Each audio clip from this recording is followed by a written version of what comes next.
You're doing that thing with your jaw again, Grace murmured. Nadine glanced at her. What thing?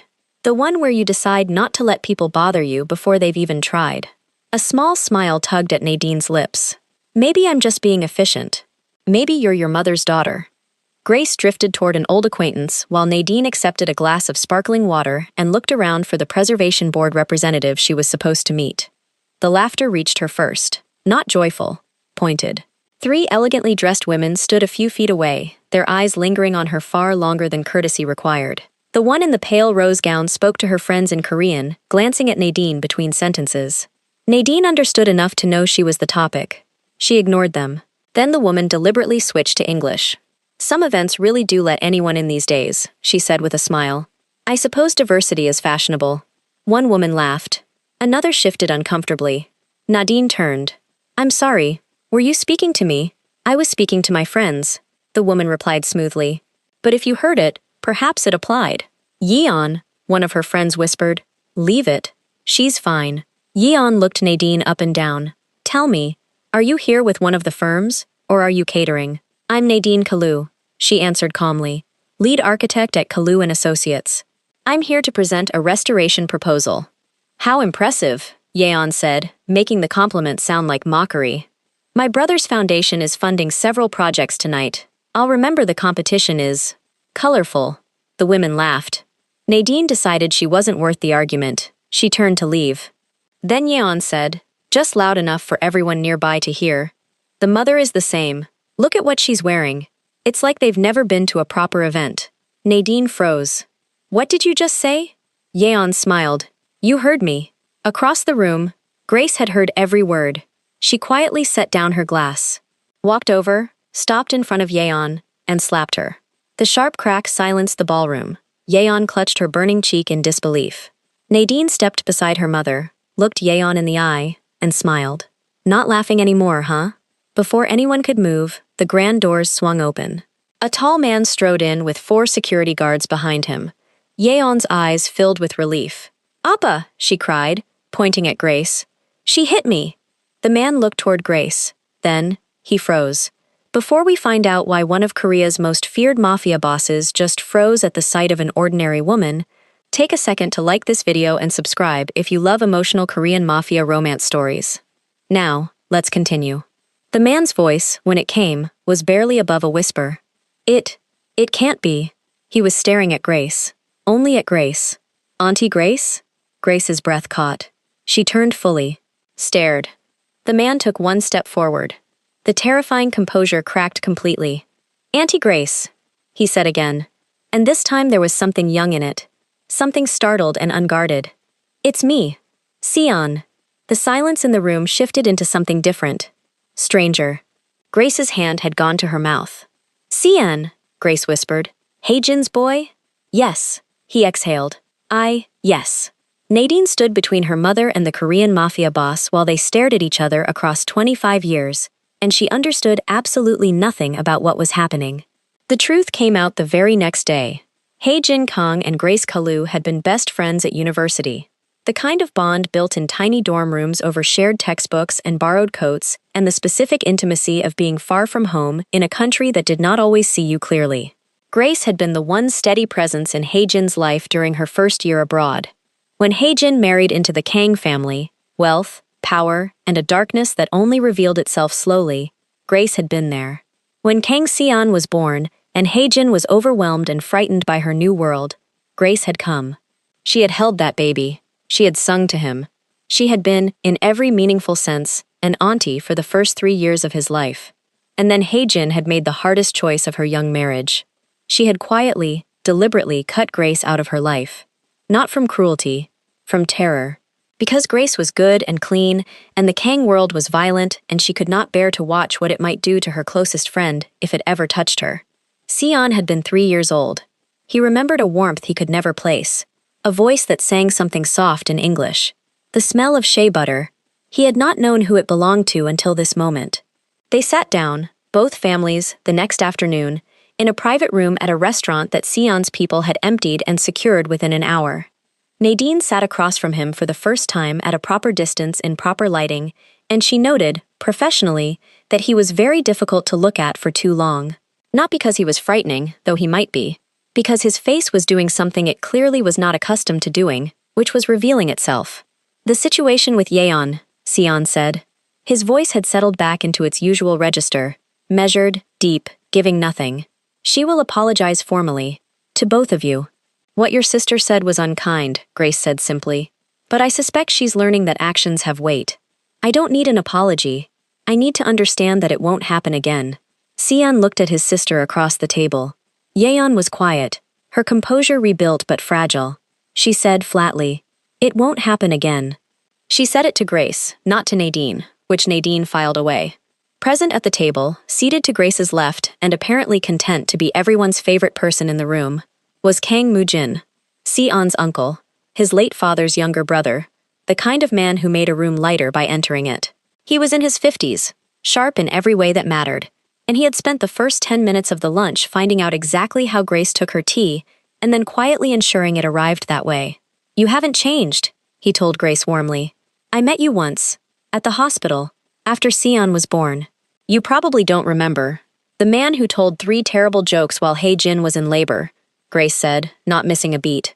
Moo-jin's face broke into a grin. "She remembers." "I remember everything," Grace said, but she was smiling.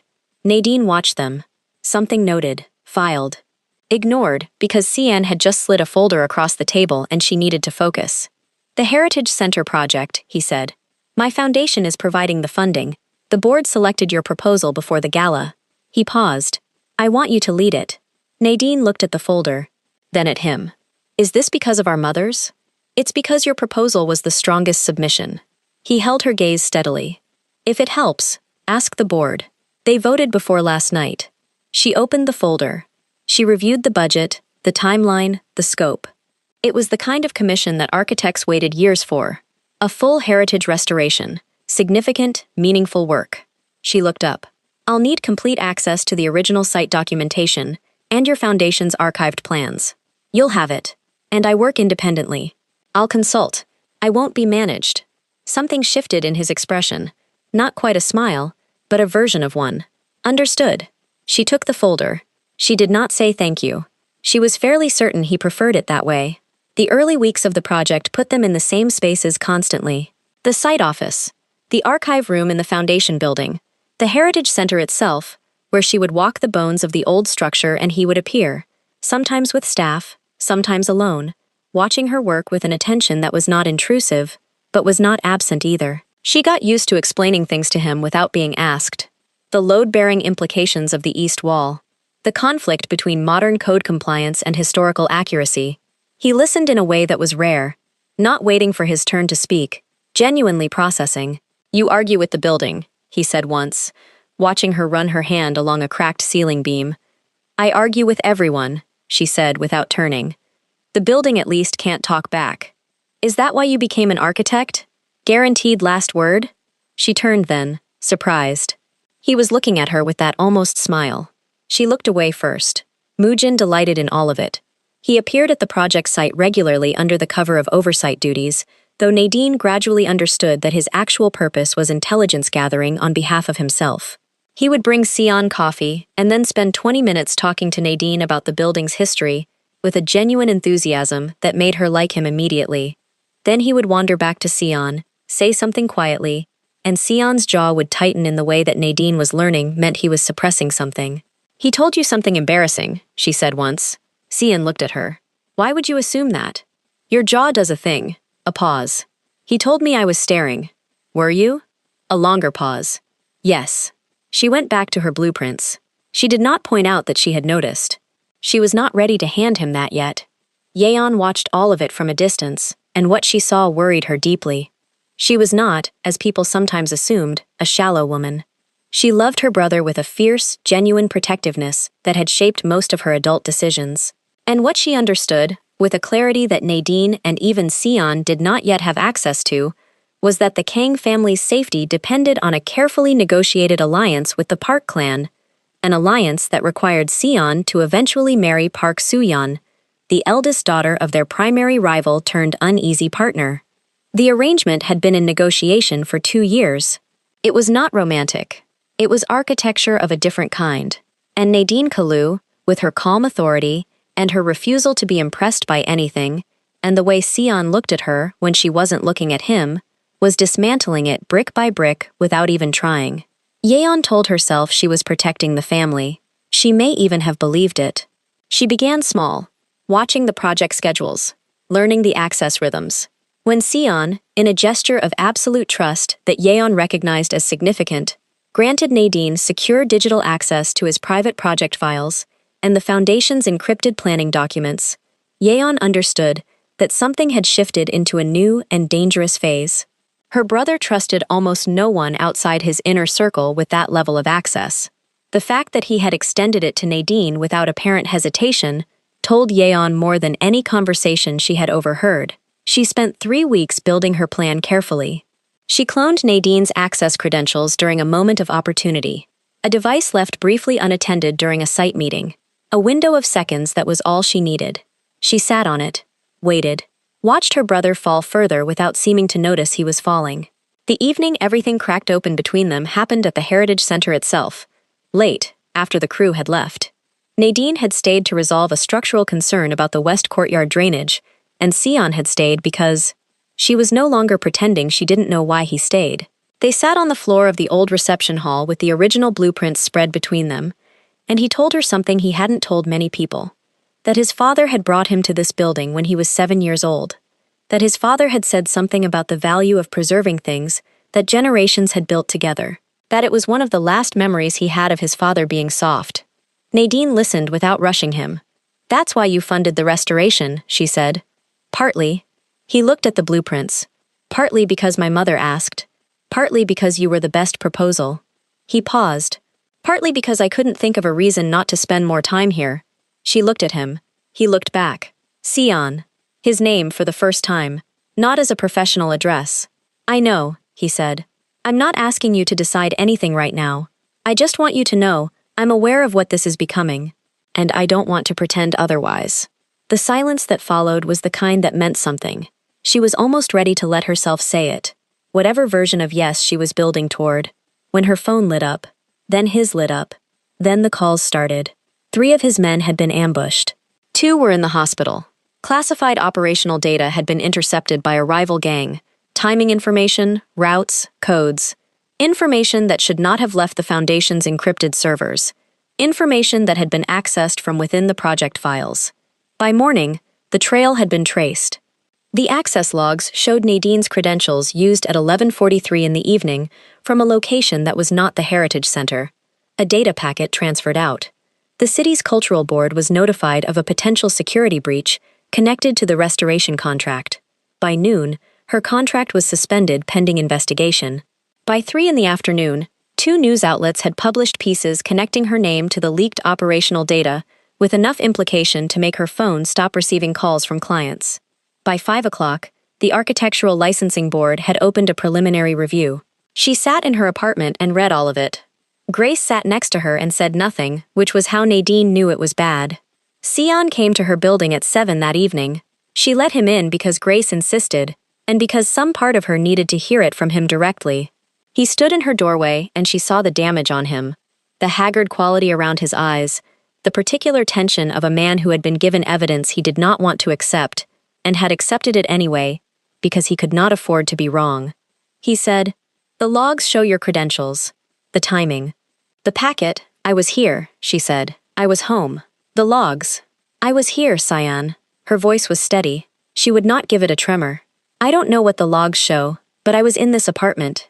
He looked at her for a long moment, and she saw it happen. The moment where he chose the evidence over her. The moment where the pressure of 2 hospitalized men and a catastrophic breach pulled his judgment sideways. His jaw set. "Nadine," he said, and his voice had gone cold in a way that hurt precisely because she had heard it be so different. "Maybe my sister was right. I thought you were different. I thought—" He stopped. "I can't ignore what I'm looking at." She heard the words. All of them. The specific ones. She did not slam the door. She did not cry.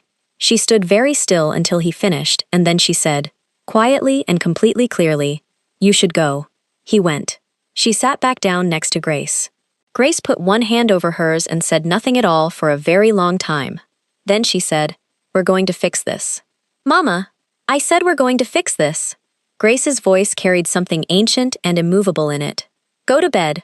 I have calls to make. Jin Kang was on a flight from Jeju Island before sunrise. Nadine did not know this until Grace told her, and she did not fully understand what it meant, until the two women sat across from each other in Grace's living room, and she watched them embrace the way people do when they are recovering something they thought was permanently lost.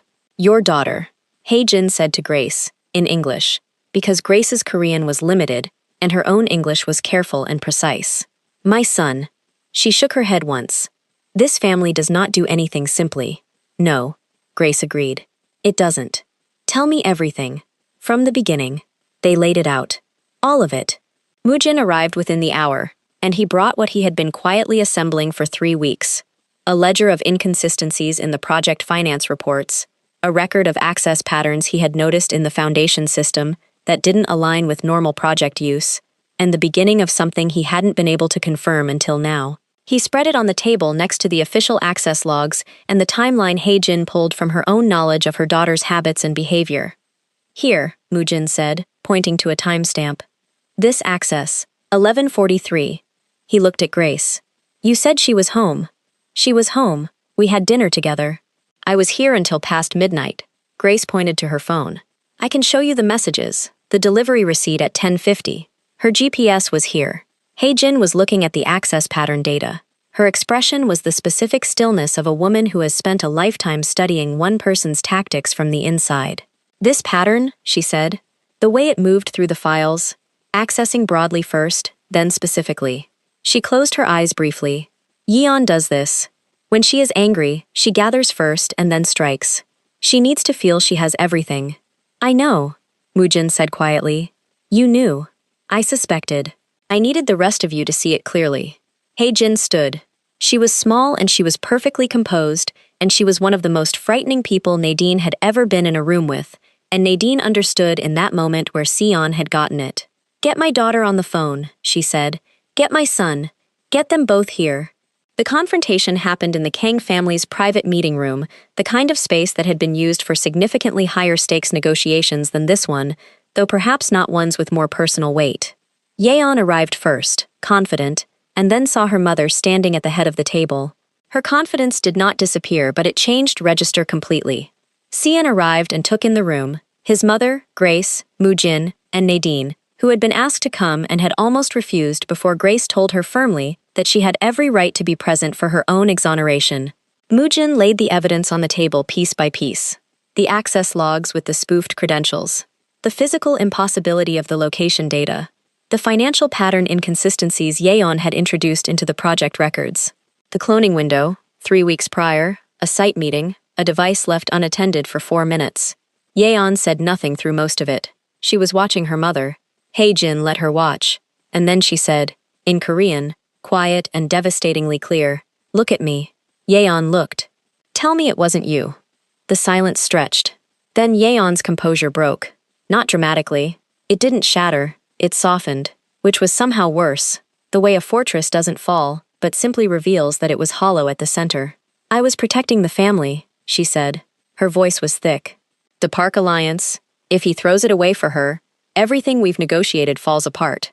Everything father built. Your father, Jin said evenly, built nothing by destroying innocent people. You put 2 of your brother's men in the hospital. You destroyed a woman's livelihood. You used your brother's trust as a weapon against someone who had done nothing to this family except be good at her work and make your brother happy.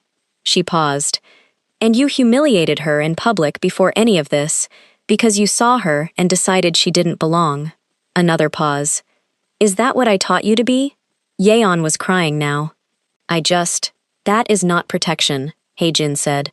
That is fear, dressed up as strategy, and I will not have it. Sion had been standing very still through all of this. He was looking at the table, and he was not moving, and Nadine could not read his expression from where she sat, which was across from him and slightly to his left. She was not trying to read it. She was looking at the evidence on the table and trying to feel something other than exhausted. Yeon was stripped of her financial access to the foundation accounts that same day. A car would take her to the airport within 48 hours. She would oversee a modest and remote overseas branch operation with no access to the family's primary business until further notice. She left the room without looking at Nadine. At the door, she stopped and looked at her brother. Something passed between them, complicated, painful, not finished. Then she left. The room cleared gradually. Mu Jin collected Grace with the quiet efficiency of someone who had been waiting for a reason to do so for quite some time, and they drifted toward the adjoining lounge with their tea and their conversation, and Jin excused herself to make calls, and then the room was Nadine and Sion and the evidence laid out between them, and the echo of everything that had happened. She waited. She was very good at waiting. "I said your sister was right," he said. He was looking at the table. "I said I thought you were different. As if the first problem was ever whether you were different." He looked up. "I knew who you were. I chose the easier thing instead of you." She looked at him steadily. "Yes, you did. I know there's no version of that I can explain away." "No," she agreed, "there isn't. I'm not going to ask for immediate forgiveness." His voice was level, but it was costing him something. She could see that clearly. "I'm going to fix what was broken. Your contract, your license review, the press." He paused. "All of it. Not so you'll forgive me. Because it's what I should have done from the moment I knew what really happened. Because you didn't deserve any of this." She looked at him for a long moment. At the honesty of it. The absence of any angle. "Okay," she said. He nodded once. It took 6 weeks. He used every thread of the influence he had spent his adult life carefully building, and he pulled it with a precision that Nadine observed from a distance and would not allow herself to be moved by prematurely. The city's cultural board received a comprehensive report with irrefutable evidence clearing her name, signed by Mu Jin and backed by the foundation's full legal team, and the contract suspension was reversed in 10 days. The Architectural Licensing Board closed its preliminary review. The news outlets, 2 of them, issued formal retractions that were specific, prominent, and legally binding, not the buried paragraphs that pass for accountability. Her clients called back. He did not accompany any of this with pressure. He did not appear at her office. He sent a brief message when each piece was resolved, not to take credit, just to inform her because she deserved to know when her life was being returned to her. He did not ask for meetings. He did not engineer proximity. She went to him. That was her choice, deliberate, made on an evening when the restoration project had reached a milestone, the East Courtyard structural repair fully completed, and she found herself standing outside the foundation building in the early dark because she had realized somewhere between the blueprints and the drive over that she was ready. He came down when his security alerted him she was there. He stood in the lobby in his shirt sleeves, which she had never seen before, and he looked at her through the glass and then came through the door. "Hi," she said. "Hi," he said. "The East Courtyard is done." "I know. Mu Jin sent me the report. I'm going to need continued access to the foundation files to manage the next phase." A pause. "Of course. I might also need dinner. To discuss the timeline." He went very still in exactly the same way he had gone still at the gala, except now she recognized it for what it was. Not danger. Something closer to the opposite. "Tonight?" he managed. "If you don't have anything." "I don't have anything," he said, and she heard all the things layered beneath the simple words, and she smiled for the first time in 6 weeks, in a way that felt like it actually reached her face. They walked. The Heritage Center's grand opening fell on a clear evening 3 months later, and the building was extraordinary. Nadine stood outside it and looked at what the restoration had made of the old bones.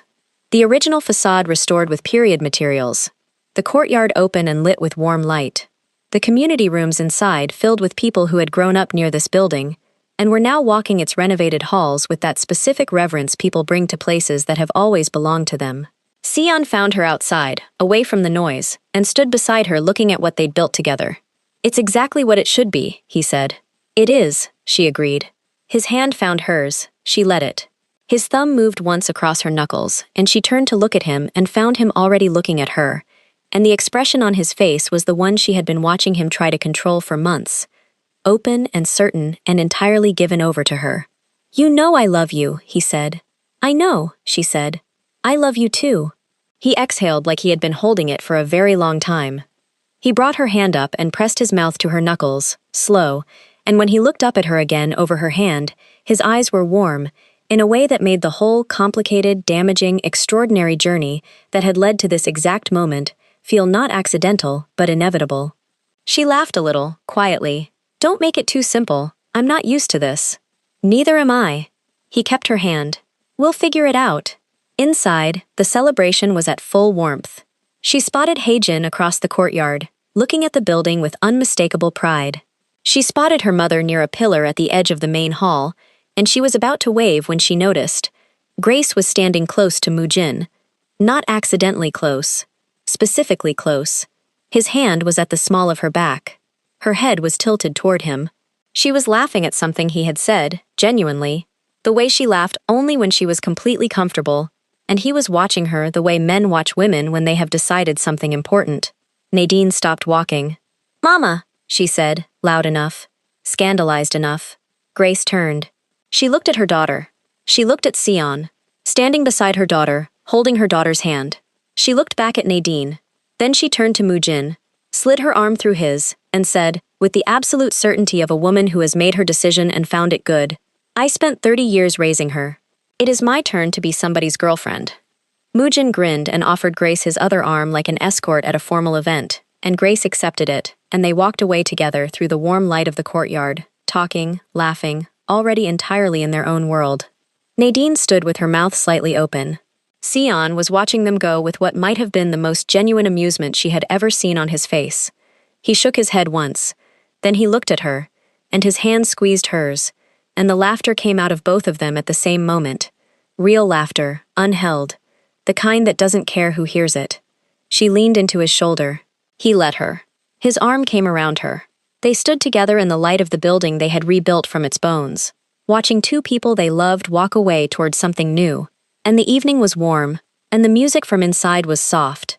And Nadine Kalu thought that some things, the very best things, don't just survive what breaks them. They become exactly what they were always supposed to be. If this story touched your heart, don't forget to like, subscribe, and turn on notifications for more unforgettable Korean mafia romances every week. And tell me in the comments, who stole the show for you? Grace for that unforgettable slap? Cian for recognizing his Auntie Grace? Or Uncle Mujin for quietly winning Grace's heart? I read every comment, and I can't wait to hear your favorite moment. Until next time, take care, and I'll see you in the next story.